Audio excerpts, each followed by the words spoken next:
নমস্কার। গিয়েছিলাম সেলুনে, দোকান বন্ধ করেছি। আমার যে দোকান, সেই দোকান বন্ধ করেছি আজকে 11:30টায়, বেলা 11:30টায় দোকান বন্ধ করে মুড়ি খেলাম। মুড়ি খেয়ে সাইকেল নিয়ে বেরিয়েছিলাম। এই এখন হেঁটে হেঁটে যাচ্ছি সাইকেল হাতে ধরে নিয়ে। আর যে সেলুনে একটু চুল কাটা হলো, যাক দেরি হয়ে গেল অনেকটাই, প্রায় ঘন্টাখানেক সেলুনে টাইম লেগে গেল, ভিড় ছিল। চুল কাটা হলো, চুল দাড়ি কেটে এবার হচ্ছে যে বাড়ির দিকে রওনা হয়েছি সেই সেলুন দোকান থেকে। এখন এই মুহূর্তে আমি একটি ঢালাই রাস্তা, সাইডে হচ্ছে যে বীজতলা, এই সাইডে গাছ টাছ আছে, সেই রাস্তা দিয়ে এই মুহূর্তে আমি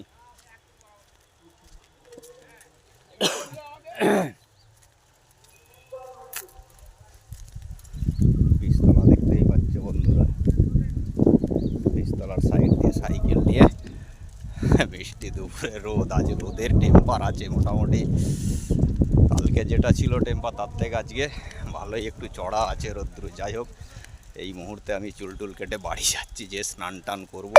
স্নান টান করে তারপর খাওয়া দাওয়া হবে। যাই বন্ধুরা, শুভ দুপুর, সবাই ভালো থাকবে। এই মুহূর্তে আমি সাইকেলের হ্যান্ডেল হাতে ধরে নিয়ে ঢালাই রাস্তা দিয়ে হাঁটছি সরাসরি।